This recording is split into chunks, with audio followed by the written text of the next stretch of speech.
Hey guys, welcome to another episode of the On Lockdown series. And we haven't done these ones for quite a while. We'll be going live and giving you guys the opportunity to actually ask some questions to Ryan. We have Ryan as a guest today, so really excited about it. Welcome to the show. Thanks, Kelly. Thanks for having me. Yeah, looking forward to Yeah, it. awesome, man. So, how we basically go into this is I kind of ask you about your career so far. But we start from the beginning because obviously we all fans, we all fanatics. So first, before we become like, obviously you've become a professional, and then later I became a journalist. So, but we all started off as fans Yeah. first. So, give me your introduction to cricket. How were you introduced to cricket? Started obviously quite young. My dad used to play a lot of rugby, a lot of cricket. He played for Transvaal, so it was kind of the thing that we did. He gave me a rugby ball. I loved it. He gave me a cricket bat. I loved it. Probably from we were about 4, 5, 6, and we used to obviously play a bit of beach cricket and stuff like that. And it really kicked on when my father started teaching at St. Stithians, and we lived there. Oh, So okay, we got a cool. house in the school, which was quite nice, and then we had access to all the facilities, the grounds, the nets, the bowling machines. So it kind of That's really awesome. kicked off. I think I must have been probably about 7 or 8 when we moved in there. Hmm. And I think once I had the facilities and stuff, I obviously just fell in love with the game, and I used to drag my dad down there before school even for Yeah. 45 minutes, and we used to go sit on the bowling machine. And obviously, I think my love kind of sparked for it there. Yeah, because I've always wondered that because I mean I went to Rondebosch Boys and we always saw that there was housing on the school property as well. Mm. But I was always wondered what was it like to actually stay on the school property? Like, Oh, do we have that all amazing. available to you? Oh, it actually was the best thing ever. As a kid growing up, we had Sicilians is obviously next level big. We had, I think, Yeah. we were on the pool, so we had 5 pools there. I think there's 11 fields. Obviously, the cricket nets, the football, the rugby stuff, the gyms, the basketball courts. There's so much there. I mean, couldn't have asked for a better place to grow up, I think. Yeah, I mean, I can paint a picture of my experience. The first time I went to Sicilians was for the Kai Majolo week when it was there, Mm. like about 2 years, 3 years ago, I think it was. And uh, there were stop streets within the school. It's speed bumps, Yeah. and like it's literally I'm driving and I have to stop at the stop street and then have to wait for Yeah, people. It's like a it's mini it's village huge. almost. No, it is. It's huge, and I was very fortunate to land up there. Yeah. So tell me some of your experience at Sicilians, obviously. Uh, Actually, before we get into high school, let's just start with maybe your junior school levels and when you started playing hardball cricket. Maybe start how you how was that experience immediate in the Yeah. introduction to that? Push my memory a bit. I think we always used to. I think we started maybe. I don't know what it is now, but I think we started maybe grade 3. I think we started properly when we were Mm, 9. okay. Yeah, Yeah. but my dad and I were already hitting balls in the machine and stuff like that, so it didn't really fuss. Okay. Yeah, it didn't really bother me. But yeah, we started probably when we were about 9, grade 3, and I played throughout the age groups.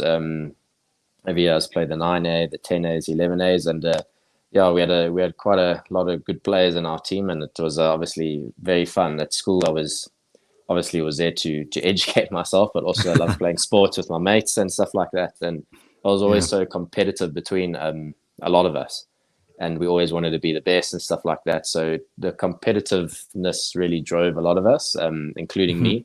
I mean, we'd go out from break, and at break we'd play cricket or rugby or soccer, and then after practice we'd have cricket and soccer or something like that. So the competitiveness is quite a big thing. And yeah, I think we just worked our way up the grades there. I think played for the first team when I was in grade 5. Somehow I caught a Sure. game there, and then in grade 6 I played full out, and then grade 7 as well. But Okay, yeah, we cool. started quite young, and it was actually we loved it from the beginning. Yeah. So obviously, you know that, or people should know that in South Africa, the two major sports probably when you go into a top school is obviously cricket and rugby, and you can actually play Yeah, both. And you only really need to pick when it becomes a career. But I yeah. mean, for you, was there any moment um, when that you enjoyed the one more than the other, maybe, or was it always just like like you just loved cricket more, or I loved love rugby? I love both. I love rugby Yeah. probably a bit more, to be honest.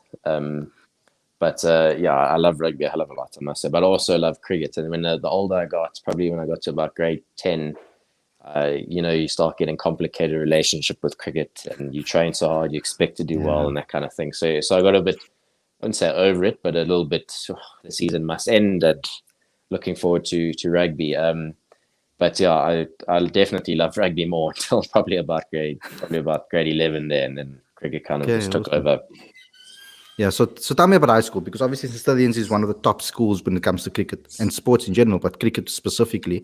We have a lot of big names that have come from there. I mean, obviously guys that you would have played with, like the likes of Marcus Ackerman and Kagiso Rabada, etc. Tell me about what it was like to play cricket at such a top school, and then you obviously play against guys like from King Edward's. Obviously, it's a massive rivalry. Mm. So like, there's so much talent at that side as well. Tell me about some of the best moments that you had at high school. Oh, we had tons. So first of all, obviously when we got to high school, we had Wim Janssen runs a tight cricket program, and it's very good. Obviously, I think Saints has developed the place. If you want to play cricket, you want to go to Saints, Mm. and that I think it's kind of got that identity now, and it definitely did when I went in there. We had tons of good players growing up. We had Marcus was there, Kagiso was there, Grant Rulofson was there as well. Trying to think, we had quite a lot of guys who are playing in the amateur team now as well, all throughout. And so obviously it was tough competition, but if you didn't get on the boat, you're always going to get left behind. So the Mm. guys always worked hard. I remember every day after school we go hit balls and we play and practice till from about 3 o'clock till 5:30.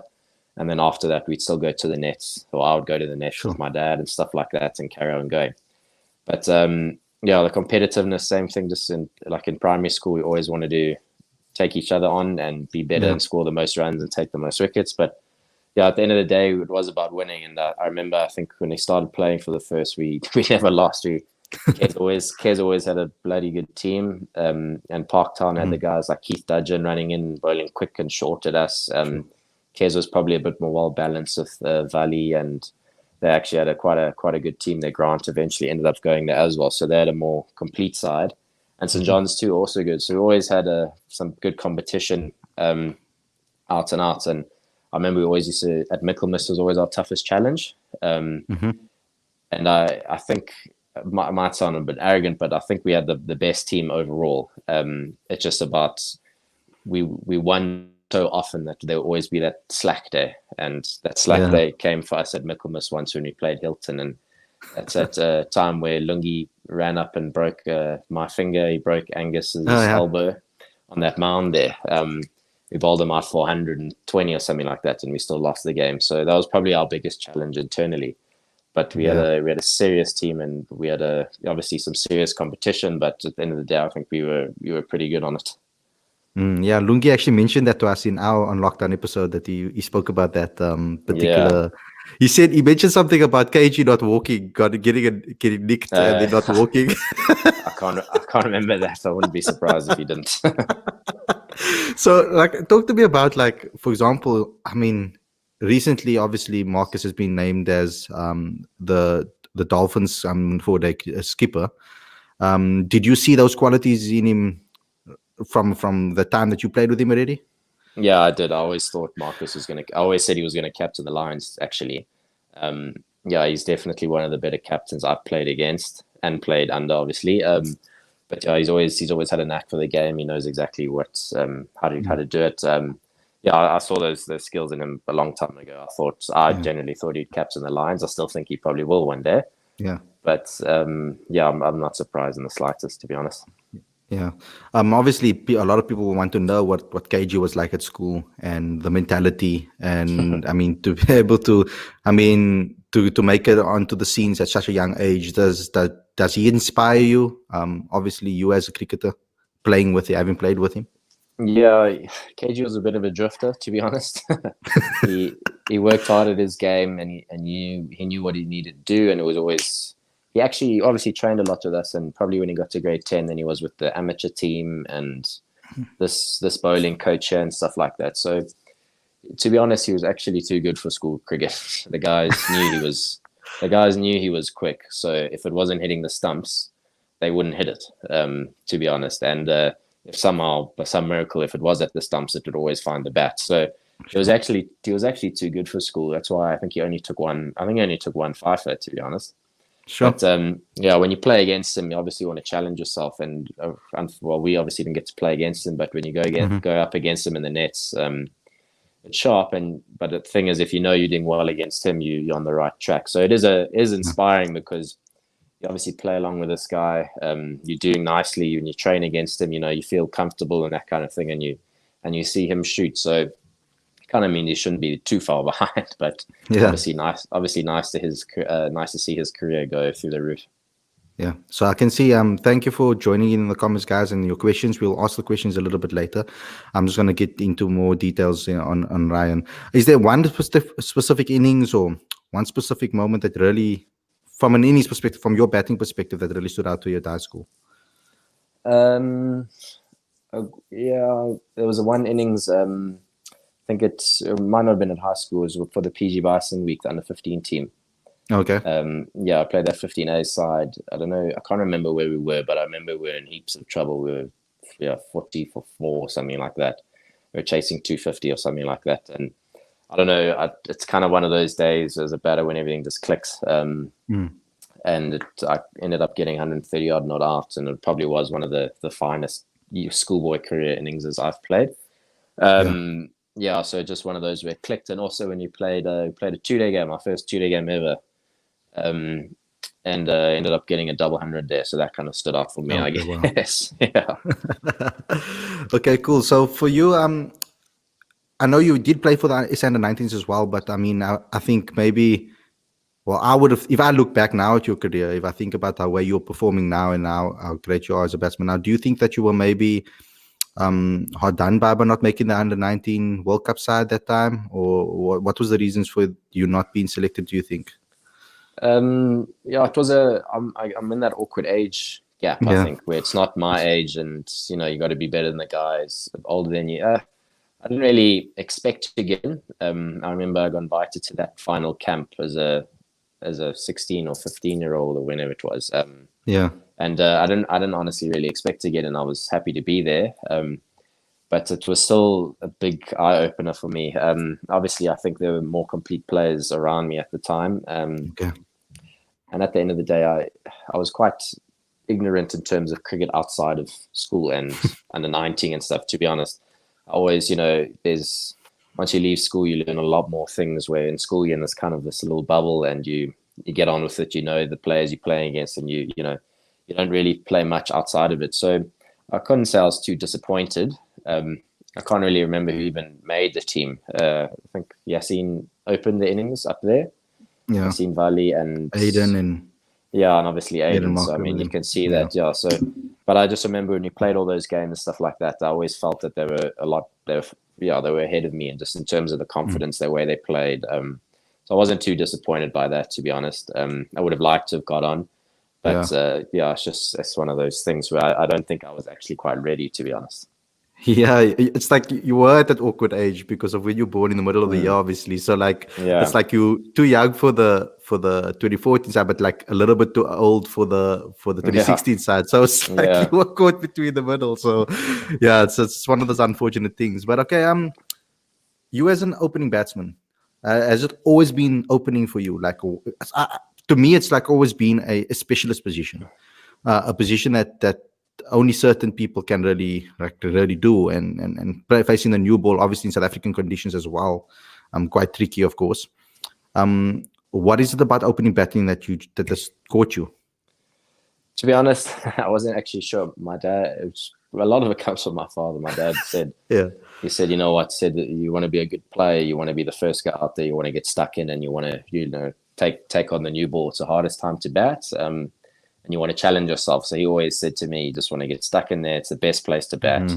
Because once you get through there, you should cruise for after that. So he was the kind of one that said, I wasn't really sure. I was happy to bat 3 and 4, but he just said, just get stuck in there.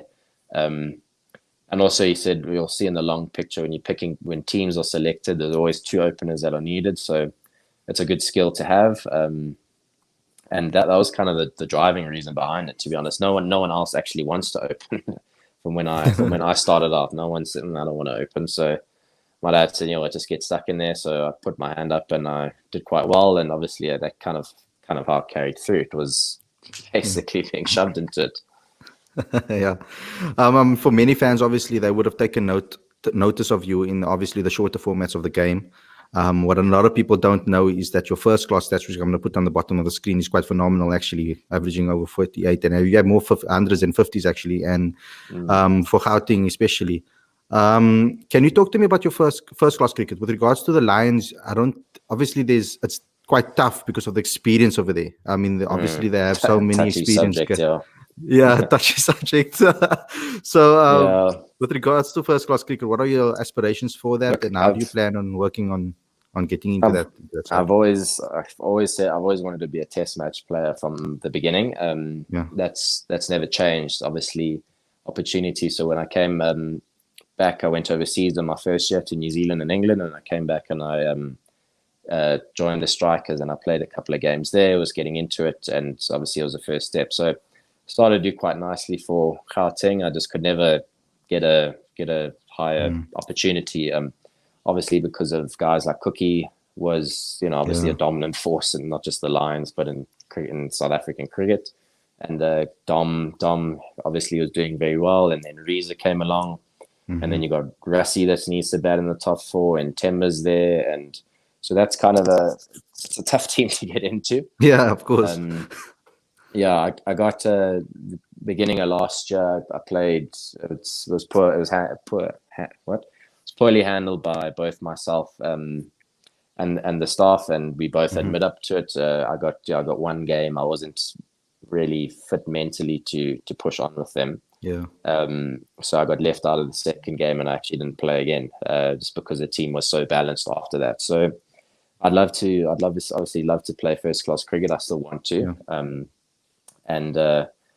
Yeah. My goal is to play a lot of first class cricket this season, coming for the Lions, and obviously further on there. But obviously because I haven't played, I have to try and get into the teams other way.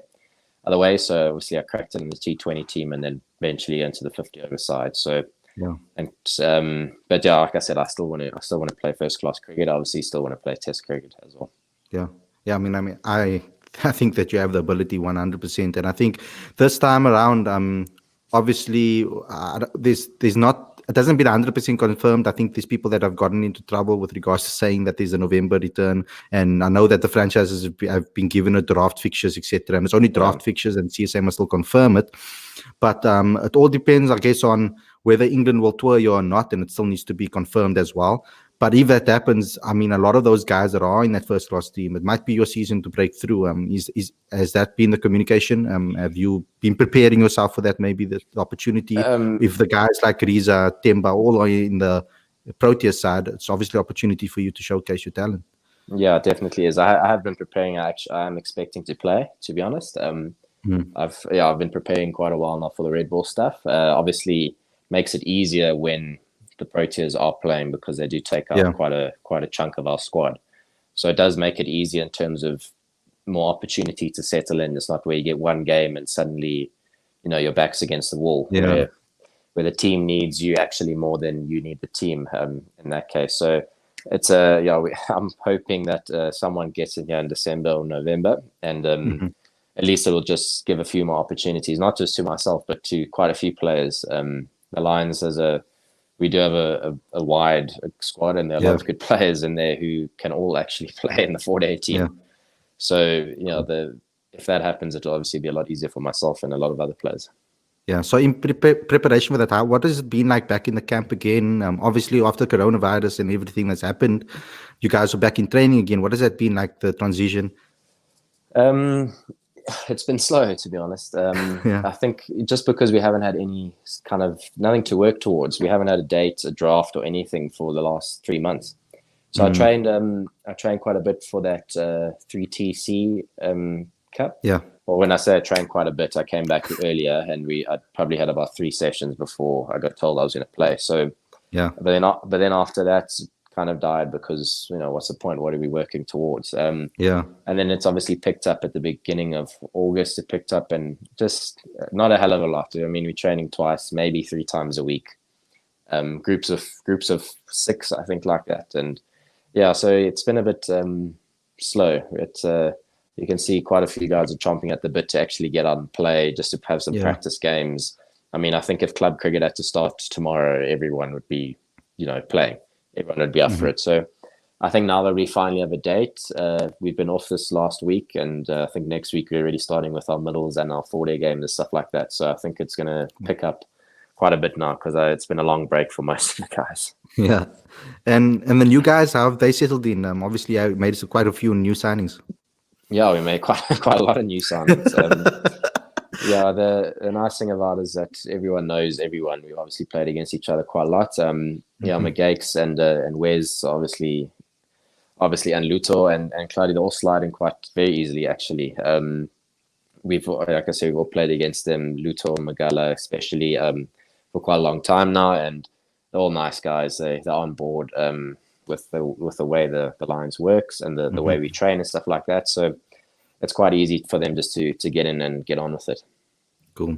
So obviously, claim to fame for you. One of the biggest opportunities for you was obviously playing in the Zazi Super League, and then obviously being a major part of that first winning that first trophy.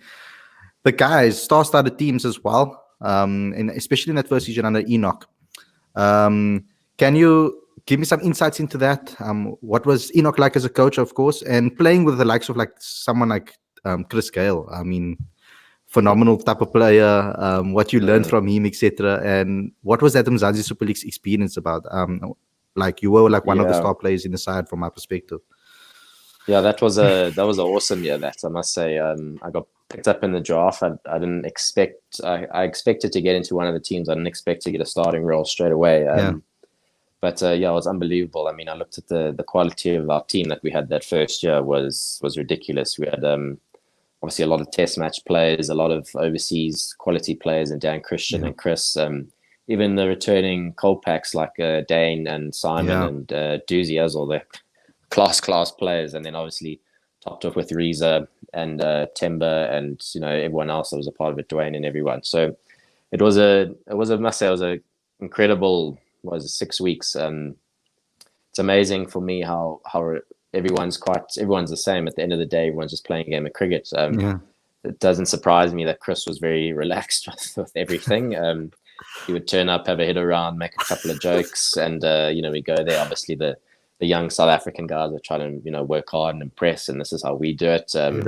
Nah, Chris doesn't do that. Chris comes in, hits a couple of shots in the nets, pops a couple of spinners over the top for 6. The coach asked him if he could bowl a few, so he bowled a couple, and off he went.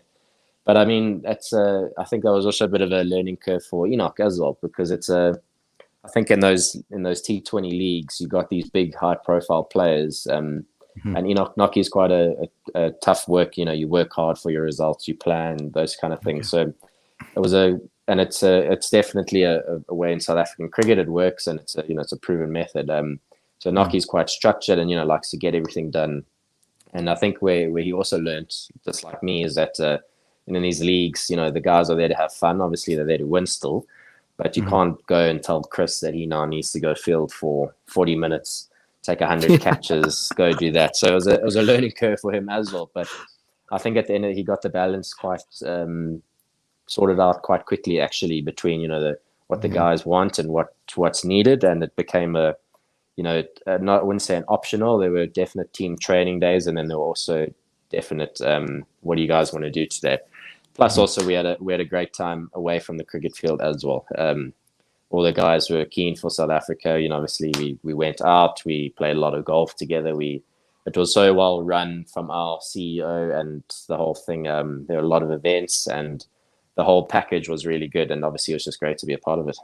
Yeah. So you look around the dressing room, and not only for MSL, but also with the Lions, and you have all these star-studded players, like you mentioned, and guys like Riza, guys like Rassi van der Dis, and obviously Chris Gale. What do you learn from them? Like, what do you pick up from them?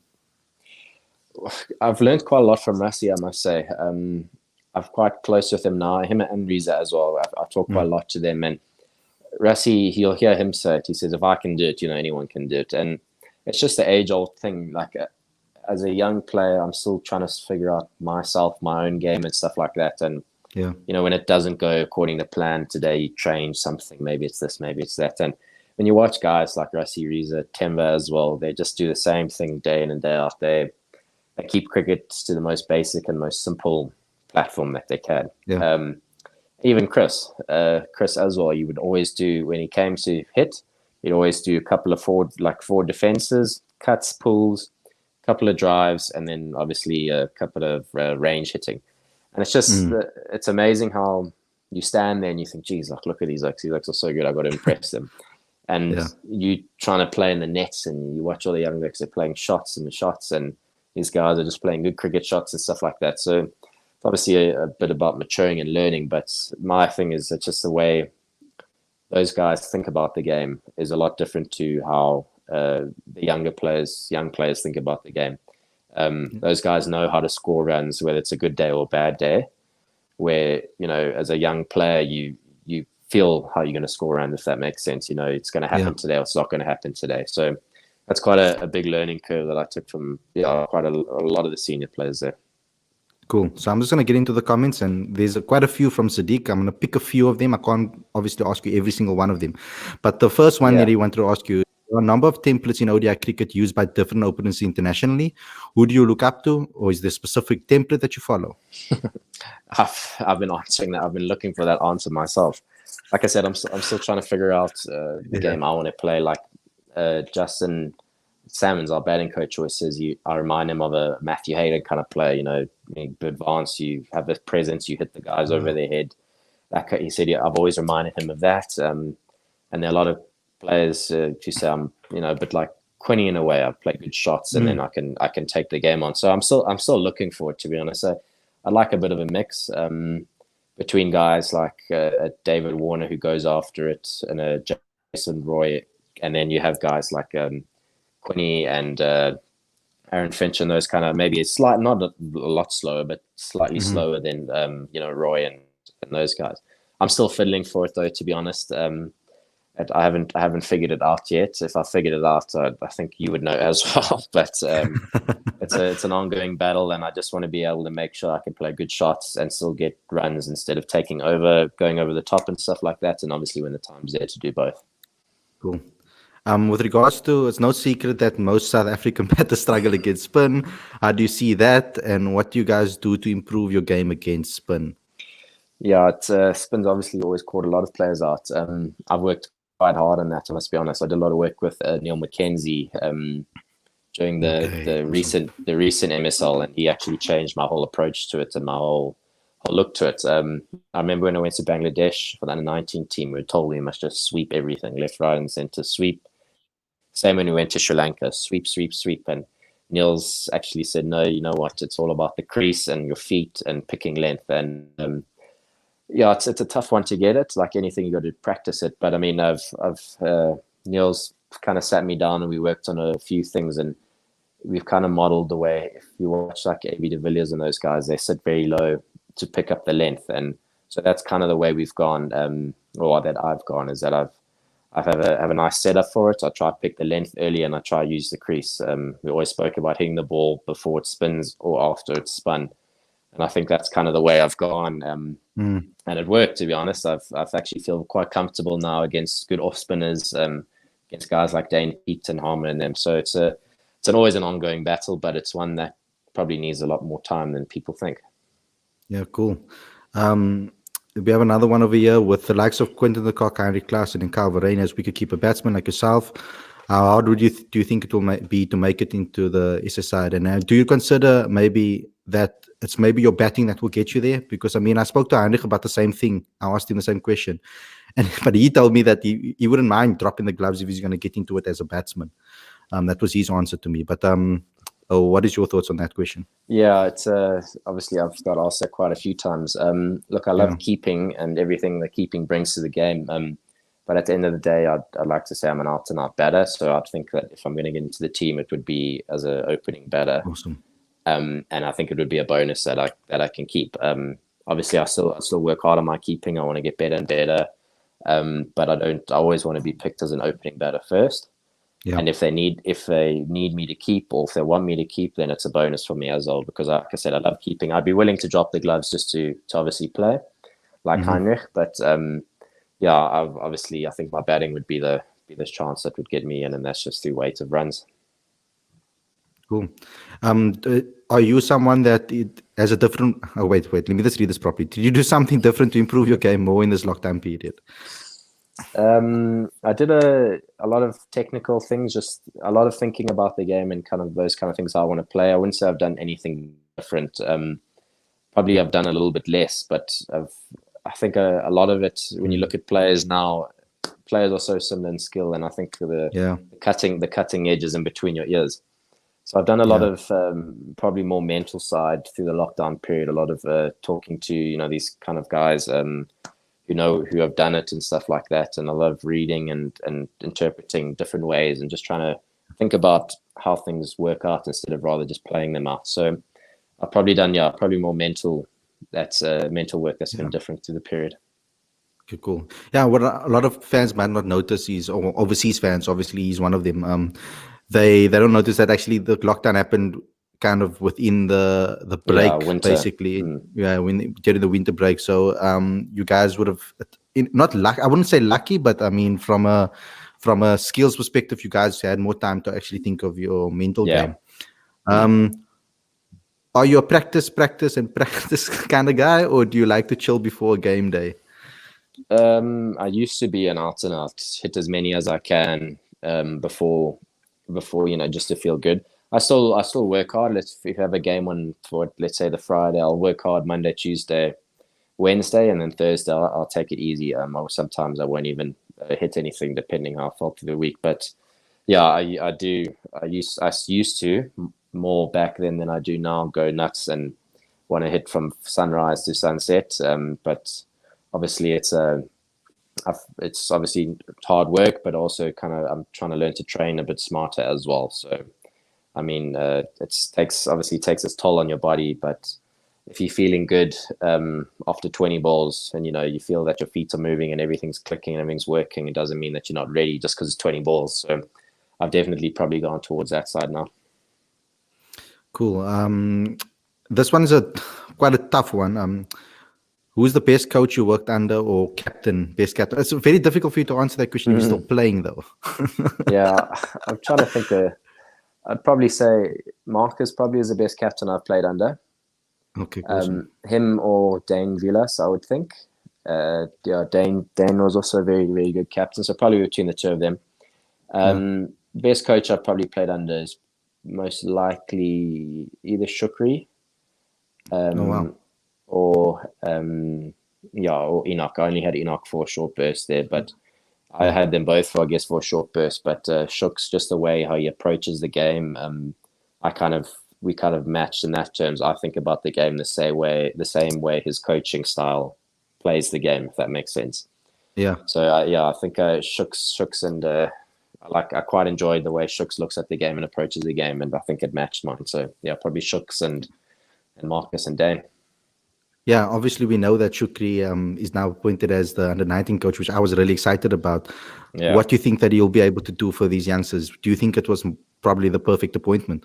Yeah, I do. To be honest, I think Mm. I think a lot of high school players, a lot of players coming out of school, they think that if they're good at school, they've made it, and um, I think we actually quite far behind as the under 19 system because I was one of those players, and that's why I think I could say this is that you look at when you play the guys in India and Australia and those kind of things, they've played much higher level cricket than a lot of our guys have ever played before.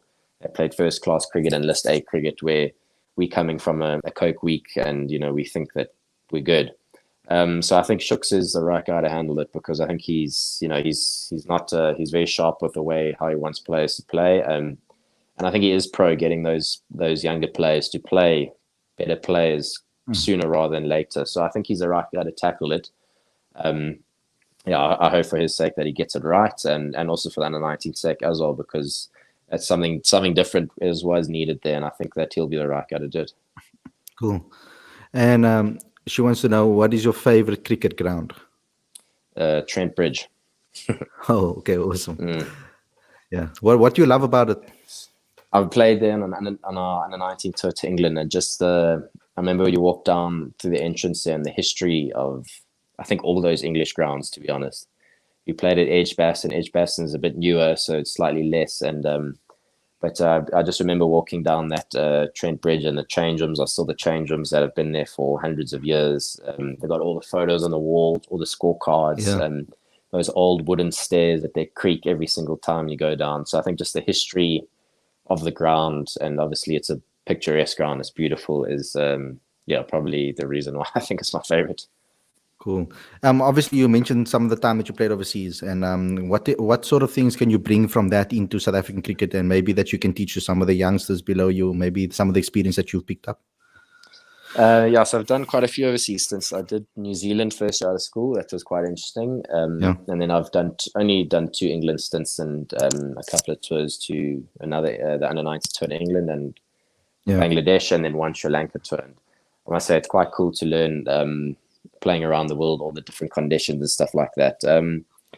Also, when you go and you play overseas and stuff like that, people spot you and they know that you're the overseas player. So it's quite, you expect it to do well every single time you walk out to play. You expect it to get 100 and you expect it to take 5 and those kind of things. So it's quite it's a different thing you learn, the weight of expectation and also performing under pressure. So I think that would probably be the key thing you bring back is performing under the pressure there. Is that you, because of all these expectations, you might not meet them every time, but you learn to think a bit more about the game and stuff like that and how you're going to meet those expectations, even if you're not feeling 100% up for it on the day. So that'd probably be my biggest thing, and how you could share is that it would just be about, trying to, obviously every batter would like to expect that they're going to get 100 in tomorrow's game. That's not the case, but it's just a way how you can think about it. And that's probably the sharing that I would try and give to anyone else if I could verbalize it. Yeah. Okay, so let's talk about a little bit of that. I want to talk about the IPL. Have you been watching any of the games at all? Yeah, I've watched quite a few. I watched the highlights and some of them as well. Yeah, it's been good so far, I must say. Yeah. Is there anyone in particular that you, any team that you like maybe support or not? For some reason, I've always wanted RCB to do well, but I quite like I don't know why. I just think they should be better than what they are, but I quite like watching the Chennai, the old man's team. That's quite a nice team to watch. Yeah. What have you thought about some of the performances? Obviously, Faf has been phenomenal. Is there anything that you pick up or learn from his game from watching him play? Obviously, we've seen the likes of Lungi really put on performances as well. Is there anything you picked up or that you learned from the way they've approached it? Yeah, probably learn a bit more from the other players. Like I watched Kel Raul last night, and just the way how he, cool. Just his approach to it. I mean, like I saw that who's that opener for RCB? That young new guy. The new guy. Yeah, so watch, he got 50 in the first game, and then he wants to obviously play the same way the next game, and goes for it one too early and gives it away. Where you watch guys like Raul facing Dale, and just he plays proper good cricket shots and gives himself a chance before then eventually exploding. So that's probably been my big learning. It's like you watch those guys. Obviously, there are different methods, and some guys go harder than others, but I like watching the difference of, watch Australian players, the Indian players, the English players, and then obviously our guys I know a bit better. And it's quite nice to watch just the different styles and approaches to the game. So I'm quite interested in watching, especially the overseas players to see how they do it. Cool, that's awesome. So lastly, just to end off, let the fans know, get the fans to get to know you a little bit better with regards to how you are like off the field. What are some of the things that you like to do off the field? Some of the things that you like to do as hobbies, etc.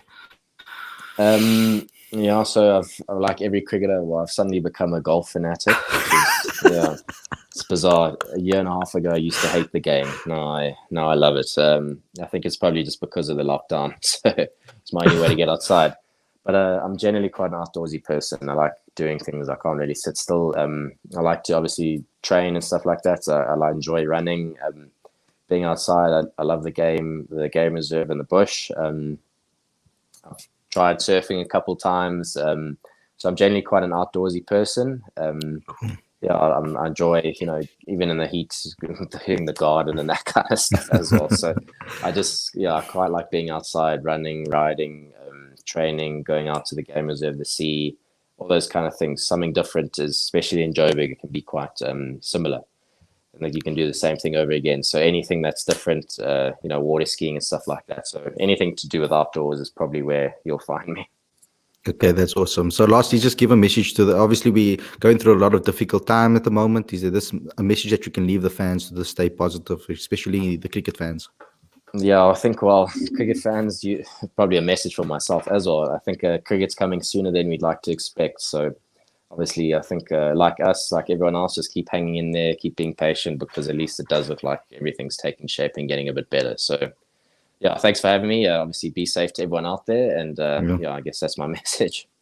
Cool. So thanks a lot, Ryan, for coming on. Thanks a lot for the fans for tuning in, guys. Don't forget to like, comment, share, subscribe, and do all of those things. And you know that there's the latest issue of the magazine as well to download. So go get that. And there's a new issue coming out very soon.